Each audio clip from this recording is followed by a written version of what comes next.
Ok, então olá a todos novamente. Vamos para nossas aulas, 11 e 12.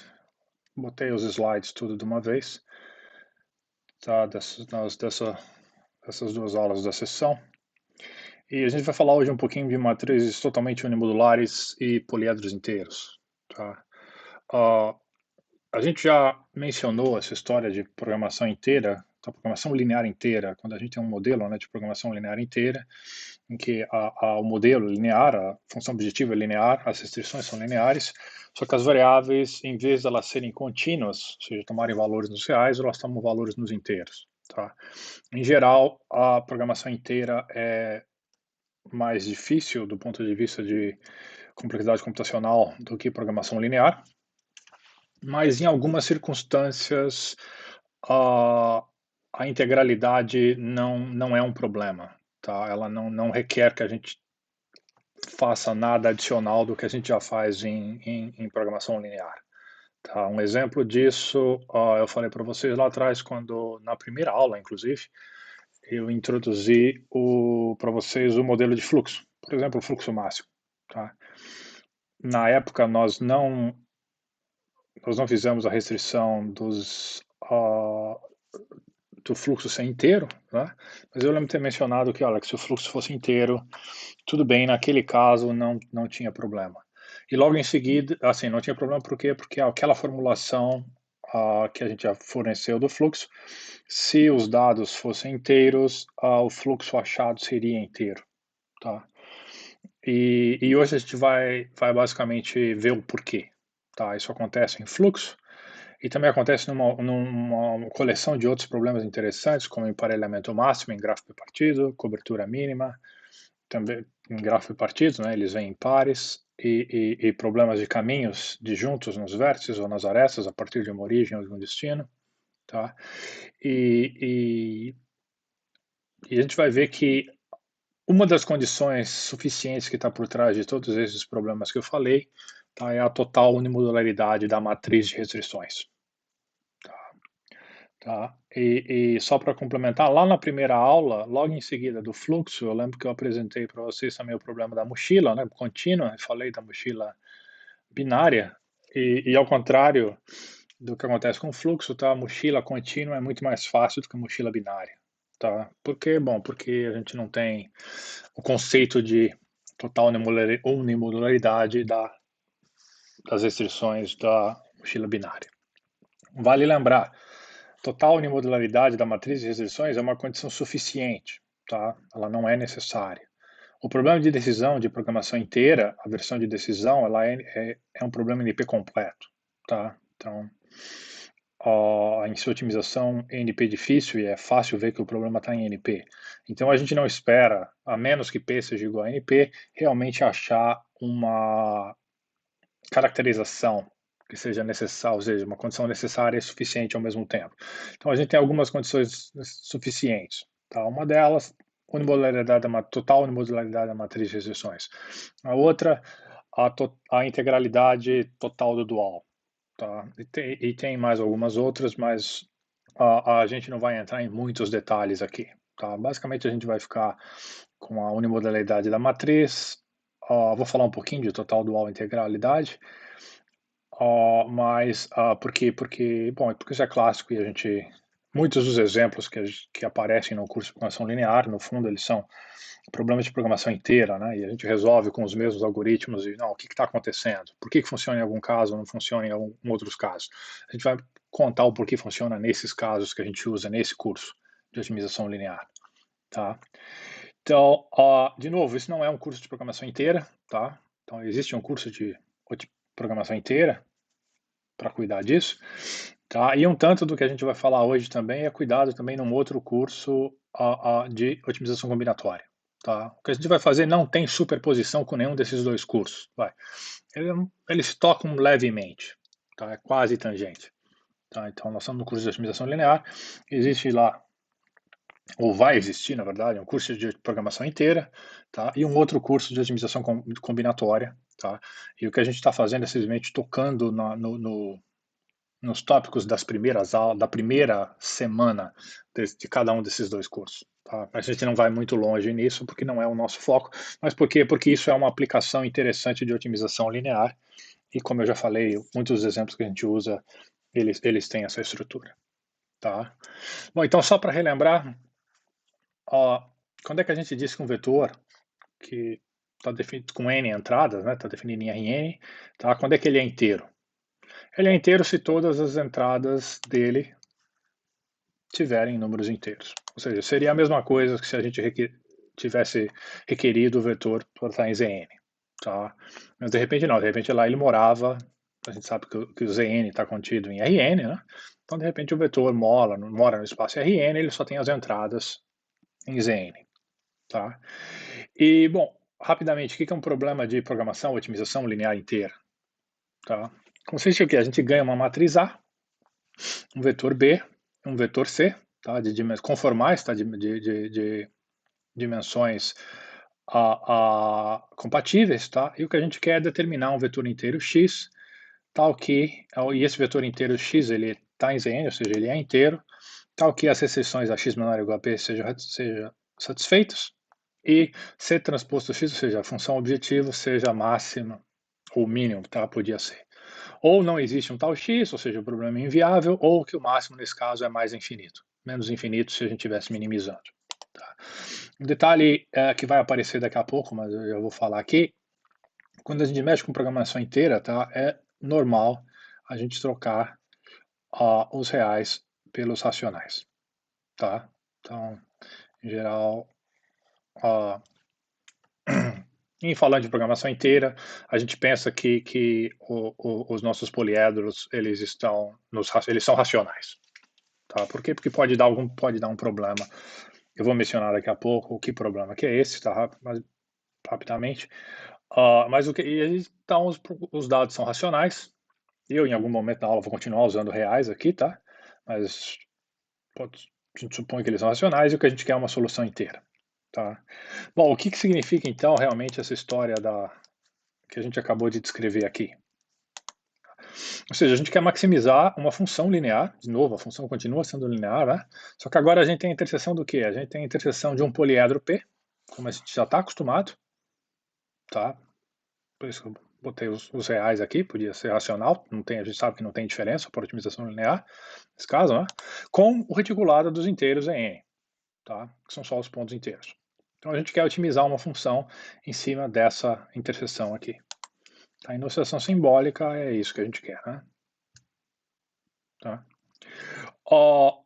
Uma nota aqui, programação inteira mista. Tá? O que vem a ser isso? É quando algumas variáveis são contínuas e outras são inteiras. Tá?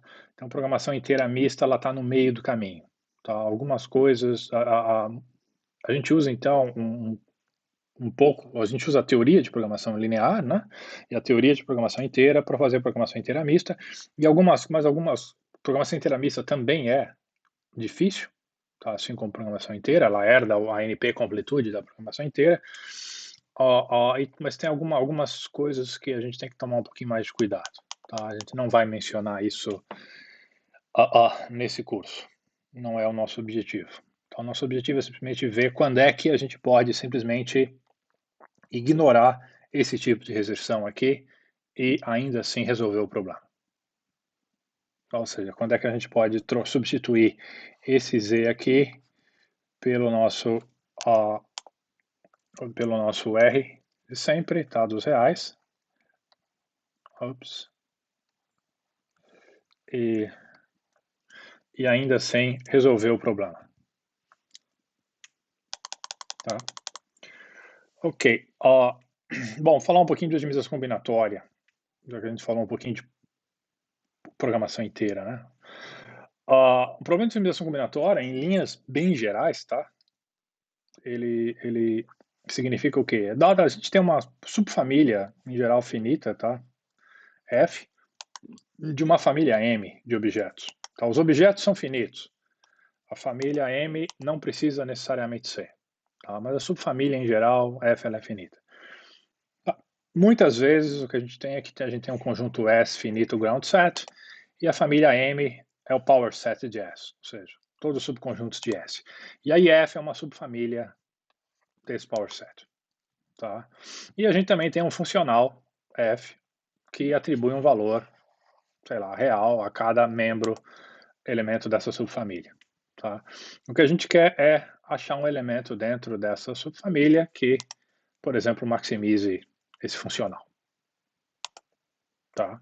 Então isso bem em linhas gerais. Exemplo concreto, a família M aqui a família M de objetos podiam ser todos os grafos, tá, finitos. A subfamília finita podiam ser todos os. Aqui nesse caso até seria infinita, né? Seria o grafo. A gente podia considerar infinito também. Seriam os grafos. Os grafos. Não, considera finita, vai. Vou falar aqui. Teriam os grafos conexos, tá? Sei lá, que tem n vértices, onde n é dado, né? Um parâmetro, nesse caso, e a gente quer determinar onde esse máximo a gente tem um funcional que verifica se tiver uma certa estrutura dentro do grafo, dá um certo peso alto, se não um peso menor. Vão aparecer outros exemplos melhores, mais concretos, daqui a pouco, tá?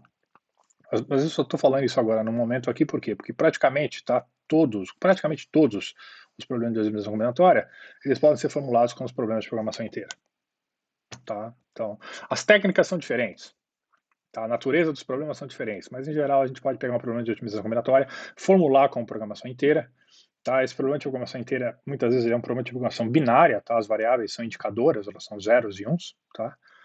E aí, bom, a gente pode usar técnicas de programação inteira ou técnicas de combinatória poliédrica para atacar esse problema. Depende se ele é a NP difícil ou se ele é polinomial, tá? Ou pode usar.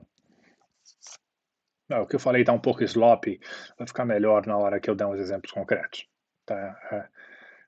Como isso aqui a gente não está fazendo tudo isso aqui com toda a precisão nos detalhes. Isso não é um curso nem de programação inteira, nem de administração combinatória. Então é natural que algumas coisas vão ficar um pouquinho meio slopes nesse comecinho aqui. Mas tudo bem, isso não há perda nesse caso. Tá, então, o conjunto das soluções viáveis, tá, do problema de administração combinatória, a gente codifica ele como um poliedro, tá, para alguma matriz A e algum vetor B. Tá. Bom, se a gente tiver lá que o poliedro P é o relaxamento contínuo, tá, a gente pode definir o poliedro inteiro, tá, como se fosse o fecho convexo na interseção do poliedro com o reticulado dos inteiros. Tá? Isso é o que costuma ser chamado de fecho inteiro na literatura. Tá? Então, resolver um problema de otimização combinatória, muitas vezes é a mesma coisa que otimizar em cima do fecho inteiro de um poliedro. Tá? É claro que o fecho inteiro está contido no poliedro, né? Tá? Pela definição. Tá? Observa aqui que esse conv que a gente está usando aqui, tá? Ele está sendo basicamente, ele pode estar sendo definido em cima de um conjunto infinito de pontos aqui, né? Tá? Ok. E é melhor mostrar um exemplozinho, tá? Então tem aqui os pontos espaçados representam o reticulado, nesse caso aqui Z2, né? Tá? Que a gente está no plano, então esses são os pontos de Z2. E aí aqui tem um poliedro P, e aqui dentro está o fecho, né, um politopo nesse caso, né? Um politopo P, tá? E aqui dentro está o fecho inteiro do politopo P, que é um politopo inteiro. Tá? Que observa aqui os pontos extremos, e ainda tem dois pontos inteiros aqui dentro, né? Tá? Então, e os pontos extremos desse politopo do PI, né, são inteiros. Tá? Algumas afirmações, que na verdade são teoremas, que a gente não vai provar nesse curso, tá? Mas é fácil se convencer de que isso vale, tá? E a gente precisa ter isso na cabeça. Tá? Então, se o poliedro P for limitado, então o fecho inteiro dele é um politopo. Tá? Normal. Tá tudo bem. Aqui o P já era um politopo mesmo, tá? Então, mas lembra, o P, poliedro limitado, é um politopo. A gente aprovou isso, então o fecho inteiro também é um politopo. tá? Se o P é um poliedro racional, então o politopo inteiro também é racional. Tá? Basicamente significa a matriz de restrição aqui que a gente usa para definir, ela é formada por racionais. Tá? É isso que está querendo dizer aqui. Se o P for irracional, tá? Ou seja, se as restrições que a gente usar tiverem coeficientes que sejam valores racionais, irracionais, então o fecho inteiro pode não ser um poliedro. Tá? Tem alguns exemplos claros disso, que aparecem em todo o curso de programação inteira, logo no começo. Então, nós vamos deixar isso para ser feito lá. Tá? Então, isso aqui é só para justificar porque que muitas vezes a gente vai supor que o poliedro é racional nesse curso. E como eu já tinha falado, a gente vai estudar algumas condições suficientes para que a gente tenha a igualdade. Tá? A gente quer saber quando é que o P é igual ao fecho inteiro dele. Isso é uma pergunta open-ended. Tá? Tem várias condições suficientes para isso. Como falei, a gente vai mostrar uma delas. Ok, então, considera o PI o programa inteiro, esse aqui. Tá? A gente quer maximizar o CX, sujeito a x menor ou igual a b, que o x seja inteiro. Qualquer dimensão aí. Tá? O que é um relaxamento linear? O relaxamento linear é quando a gente remove a restrição do x ser inteiro. Tá? E ele passa a poder ser ele passa a poder ser uma variável contínua. Agora, claramente esse relaxamento linear é o quê? Ele é um programa linear, né? Ele é um PL, como a gente já está acostumado. Tá? E, claramente o quê? Claramente essa restrição aqui vale, né? Por quê? Bom, porque o programa inteiro ele tem uma restrição, ele tem pelo menos uma, aqui no caso, algumas restrições a mais, que são o quê? Cada variável é inteiro, né? O programa linear não tem. Tá? Então significa o quê? Significa que potencialmente o programa linear tem mais soluções viáveis do que o programa inteiro, já que o x menor ou igual a b é igual, é o mesmo. Tá? Então, como o programa linear tem potencial, aqui eu escrevi potencialmente, mas em geral é claro, né? É certamente, tá? A gente tem mais soluções viáveis, tá? Então o máximo só pode ser maior ou igual que o outro inteiro, né? Essa desigualdade é trivial, na verdade, ok? E se a gente considerar agora o dual do programa linear? Lembra, já que a gente tem um programa linear aqui fazendo o relaxamento de um programa inteiro, tá? Todo programa linear a gente sabe que admite um dual. E a gente constrói aqui o dual do PL. Tá? Que vai ser esse aqui, né?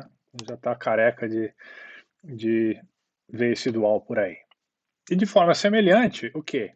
O dual, o programa linear que é o dual daquele primal, ele também é um relaxamento de um programa inteiro. Tá? Que talvez poderia tentar considerar como o dual inteiro, né? Não, não é. Tá? Esse é o ponto, assim, não é. Por isso que eu nem chamei de dual aqui. Existe um conceito de dualidade inteira, não é único, tá? Tem 3 dualidades inteiras diferentes, elas mais ou menos se equivalem em algumas circunstâncias, mas o ponto é que, assim, esse é fácil ver o que? É fácil ver que a gente tem um programa inteiro, faz um relaxamento linear, obtém uma restrição desse tipo. Trivial.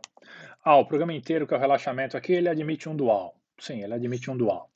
Esse dual é a mesma coisa. Ele é um relaxamento de um outro programa inteiro, tá? E a desigualdade também é trivial, tá? E aí eu coloquei os 4 aqui em cadeia, ok? Par primal dual é esse aqui do meio, onde vale a igualdade. Tá? Estou supondo que eles são viáveis para escrever essa igualdade aí. Tá? Se um fosse ilimitado, o outro inviável, ainda a gente conseguiria a fazer isso valer com supremos e ínfimos, né? A gente já falou. Mas, então não vamos entrar nesses detalhes agora. Supõe que os problemas sejam viáveis. Então aqui é por dualidade. Tá? Essa primeira desigualdade aqui é trivial, é por relaxamento. E essa outra desigualdade aqui também é por relaxamento. Tá? Detalhe, esse problema inteiro aqui, ele não é dual desse cara aqui. Tá? Porque, bom, muitas circunstâncias, a gente tá interessado aqui quando o quê? Quando essas desigualdades aqui, deixa eu apagar esse dual aqui do meio. A gente está interessado nas condições quando essas desigualdades aqui, elas passam a ser igualdade, tá? E aí tudo bem, vai, a gente tem que o programa inteiro primal, o programa inteiro aqui a gente pode até chamar de primal, esse aqui até chamar de dual, e aí tudo bem, funciona, tá? Quando tem a igualdade em todos os casos. Aí sim, eles viram dual um do outro, tá? Mas muitas vezes o que acontece é que não, é que a desigualdade passa a ser estrita, tá? E aí a dualidade forte não vale mais, tá? Tem o que a gente chama de um gap, duality gap, tá? Um intervalo de dualidade, tá? Então, várias técnicas para fechar isso, tá?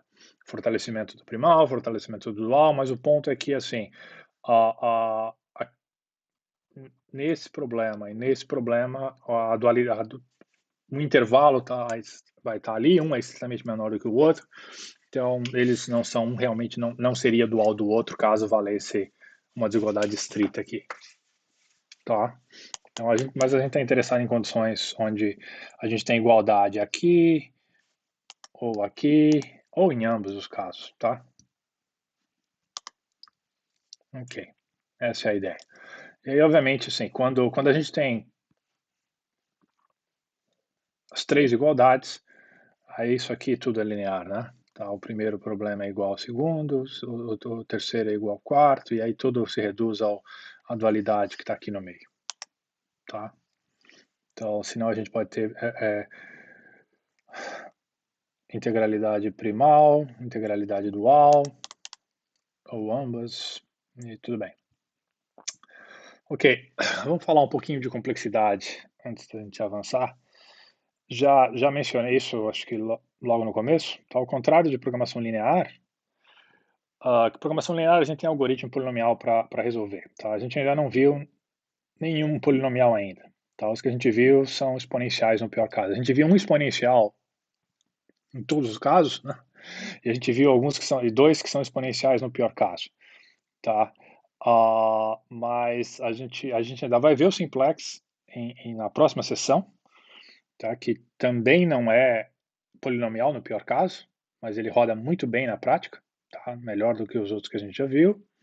E depois, sim, a gente vai falar dos algoritmos que são polinomiais em complexidade computacional, tá? Que é métodos de elipsoides e métodos de pontos interiores. Tá? Mas ao contrário disso, programação inteira, no geral, é um problema que não está em P.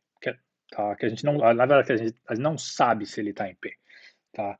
Ele está em NP. Era isso que eu queria falar. E a versão de decisão é NP completo. Tá? A gente não sabe se ele está em P ou não, porque a gente não sabe se P é igual a NP. Tá? Claro, existem alguns problemas de programação inteira que são simples, que a gente consegue resolver. Tá? A gente vai mostrar algum deles. Fluxo, emparelhamento, cobertura em gráfico partido, tá?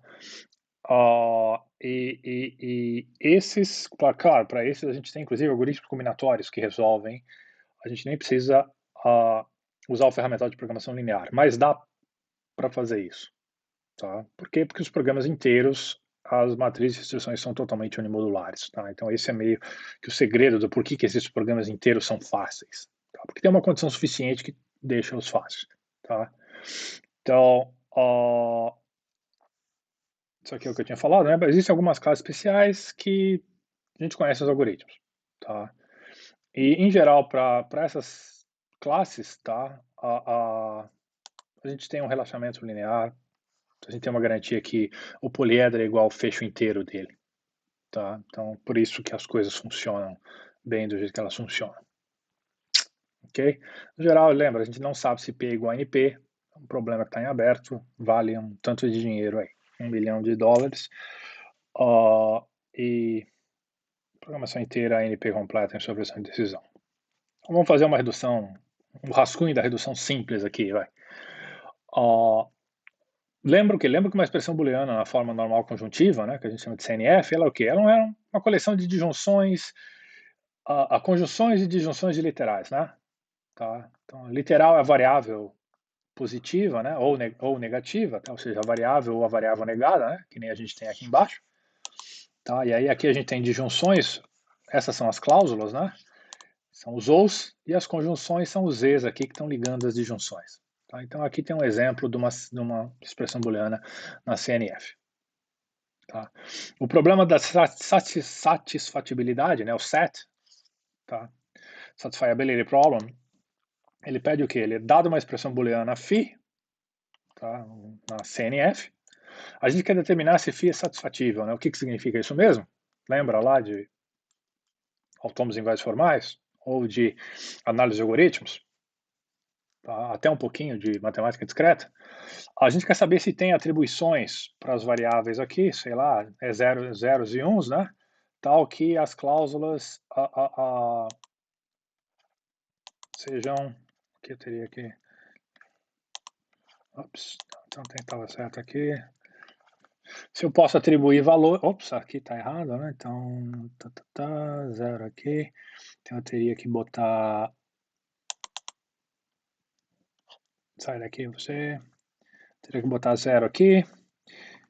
E aí, se o x3 barra aqui é 0, 0, 0, então o x2 aqui é 1, x1 aqui exatamente, o x1 barra lá é 0, aqui é 0. Tá, se a gente colocar essa atribuição de valores aqui, isso aqui não é satisfatível, né? Tá. Então, o que a gente podia fazer? Podia tentar outro. Será que tem algum? Bom, tem que ser um aqui nesse cara. E tem que ser um nesse cara. Então, esse aqui vai dar 0. E aqui também vai dar 0. Então, esse aqui é 1, esse aqui vai dar 0. Então, tem que ser 1 aqui, e aqui pode ser 0, e tudo bem. Então tudo bem. Agora a gente tem uma atribuição que mostra que essa expressão, do exemplo, ela é satisfatível. Tá? Trivial ver que ela está em NP, por quê? Porque se eu te der a expressão e te der essa atribuição que eu magicamente determinei aqui, tá bom, aqui eu não magicamente determinei, mas a expressão é pequena, né? Só tem 3 variáveis, 3 cláusulas. Imagina que a gente tem lá centenas de variáveis, milhares de cláusulas. Não daria para eu usar esse algoritmo de backtracking que eu usei aqui, tá? Então, mas assim, mesmo que eu achasse uma atribuição que tornasse a expressão satisfatível, se eu te desse, você conhece a expressão, se eu te desse essa atribuição, você mesmo podia verificar lá em tempo linear, né?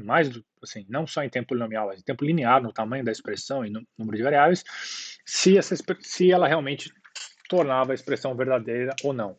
E aí se a expressão era satisfatível ou não. Ok, tá. Então o set certamente está em NP. A parte interessante foi o quê? Foi que o Cook, tá? Stephen Cook, em 71, mostrou que o set é NP completo. Tá? O grande NP completo, né? Ou seja, basicamente toda a codificação de uma máquina de Turing pode ser toda a computação de uma máquina de Turing pode ser codificada com uma satisfatibilidade de expressão booleana, né? Tá? Isso foi o resultado. Lembra lá de novo de autômatos linguagens formais, tá? Então, esse é o problema clássico aqui do set, NP completude. Então considera agora um problema de decisão que a gente vai chamar de desigualdades lineares inteiras não negativas, tá? Que é o quê? A gente recebe uma matriz A, n por m por n, desculpa, inteira, um vetor B inteiro, e a gente quer saber se existe um vetor inteiro não negativo, tá? Tal que ax é maior ou igual a b. Tá? Criei esse problema aqui. Todo mundo vê de onde vem o nome, né? Tá? Claramente, se existe um x para tal problema, ou seja, se existir um x tal que ax é maior ou igual a b, e eu te der esse x, você consegue verificar em tempo polinomial se isso é verdade, né? Basta fazer a substituição aqui e executar as contas, né? Então, certamente, esse problema aqui, que a gente vai chamar de DLI2N, tá? Eu vou chamar de DLIN enquanto eu estiver falando, tá? Ele está em NP. Ou seja, a verificação da veracidade de uma solução pode ser feita em tempo polinomial, tá? Agora, e achar um certo x em tempo polinomial? Se eu te der um, você verifica que está em NP, que é verdadeiro, então está em NP. Mas se você tiver que achar um Bom, isso é uma outra história, tá? E é uma outra história que eu vou mostrar com vocês agora aqui, uma pequena redução em tempo polinomial, só para lembrar, tá? Semelhante àquela que vocês viram em análise de algoritmos, provavelmente, tá? Talvez não essa exatamente, mas vocês viram coisas semelhantes, tá? E talvez uma outra em autômatos de linguagens formais. Linguagens formais e autômatos, tá? Basicamente assim, o problema SAT reduz, tem uma redução polinomial em tempo polinomial para o delin, tá? É isso. Então, como o SAT é NP completo e o delin está em NP, tá? Isso vai implicar que o delin é NP completo. Então, o que esse problema está fazendo aí? Bom, não é difícil perceber aqui que, olha, isso aqui é um caso particular de programação inteira, né? Tá? É viabilidade que a gente está testando aqui, tá? Então, o que a gente está mostrando aqui, olha, que a viabilidade de programação inteira é difícil, tá? E se a viabilidade de programação inteira é difícil, a otimização também vai ser difícil, tá? Por quê? Porque se a gente soubesse resolver otimização, a gente saberia resolver viabilidade, né? Tá? Lembra? Isso a gente fez na segunda aula. Falamos na primeira e fizemos na segunda. Então mostrando que o delin 2 é NP completo, a gente tem a NP completude da versão de decisão do problema de programação inteira. Tá? Então aqui uma prova é mais um rascunho, tá? Da prova, porque tem bastante detalhes essa prova que eu estou fazendo com vocês, mas não tem todos os detalhes que eu gostaria de colocar num curso de programação inteira, por exemplo. Tá? Mas isso aqui basicamente convence todo mundo de que o core, digamos assim, da redução está aqui. Tá? Tudo que está faltando são só uns pingos nos is que são importantes numa prova formal se você vai publicar, mas eu vou contar para vocês por que isso aqui está tudo funcionando. Tá? Então, para uma aula, até mesmo num livro, isso aqui estaria super ok. Tá? Então, imagina que x é o conjunto das variáveis x1, x2, xn, é o conjunto das variáveis que a gente tem na expressão booleana na CNF. Tá? Então, vamos fazer a redução. A gente vai pegar aqui, vai pegar um phi desse cara aqui e vai criar uma instância, sei lá, uma instância L aqui, tá? E vai mostrar que a gente consegue levar esse cara daqui para lá em tempo polinomial, tá? É que depois qualquer satisfatibilidade aqui dá uma solução em L, qualquer solução em L dá uma satisfatibilidade em φ. Tá? Então, a clássica prova de redução a muitos para 1, né? Tá? É isso que a gente vai fazer. Então, imagine que x aqui é o conjunto das variáveis booleanas, tá? E C, caligráfico, conjunto das cláusulas, tá? E aqui que está um pouco, sem perda de analidade, considera que a gente tem um vetor com as próprias variáveis booleanas, tá? Eu vou usar o mesmo nome aqui. Tá? A gente sabe que elas são booleanas, vão ser variáveis binárias, tá? Então, não vou trocar as variáveis. Talvez numa prova totalmente formal devesse, mas não precisa aqui. Está muito claro o abuso de linguagem aqui, o que está acontecendo. Tá? E para cada cláusula C que a gente tiver, tá? E aqui que vou escrever a cláusula desse jeito aqui, tá? Então, porque é uma cláusula. Imagina que a cláusula a gente tem lá uma coleção das variáveis que são positivas e uma coleção das variáveis que são negativas, né? Tá? E aí tem o literal lá. Tá? Então, cada cláusula a gente separou as positivas das negativas e aí a gente então define a seguinte inequação. Tá? Você tem uma cláusula C, define a inequação IC aqui. A gente tem a soma para todo x e p, para p igual a 1 até k, menos a soma para todo q indo de 1 até L, de 1 menos CJQ. Isso aqui tem que ser maior ou igual a 1. Tá? Por quê? Bom, porque quando a gente fizer uma atribuição aqui, o valor dessa cláusula aqui tem que ser igual a 1. Né? Isso que significa ela ser satisfatível. O detalhe, aqui a gente está usando conectores booleanos, que são lógicos.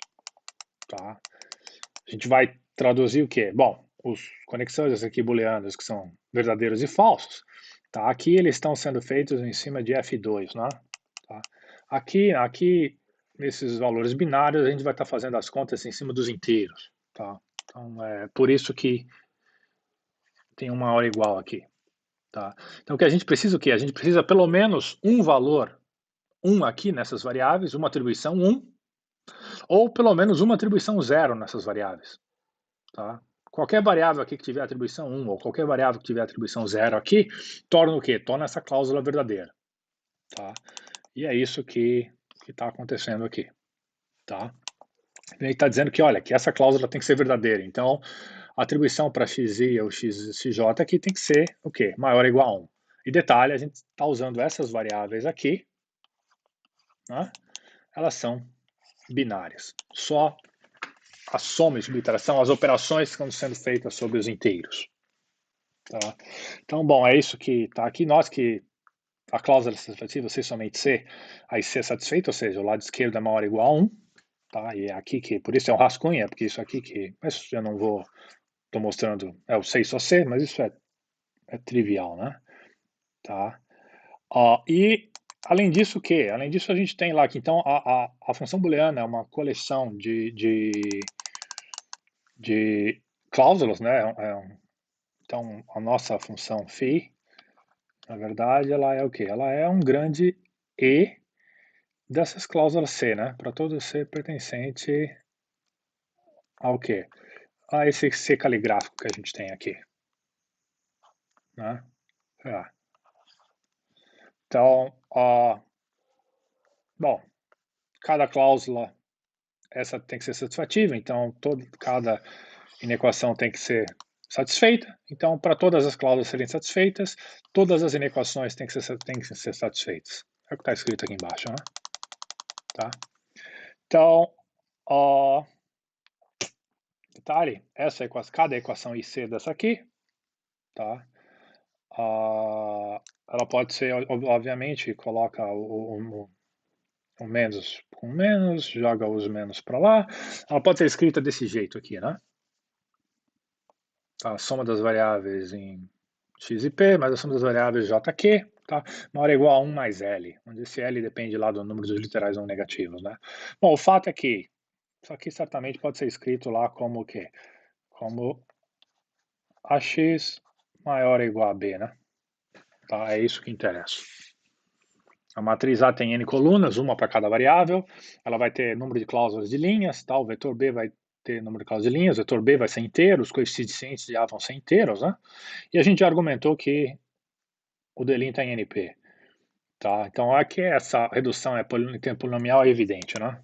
Tá? Basta varrer no número de variáveis e no número de cláusulas no tamanho das cláusulas da expressão booleana, tá? E que a redução funciona 1 para 1 está aqui, né?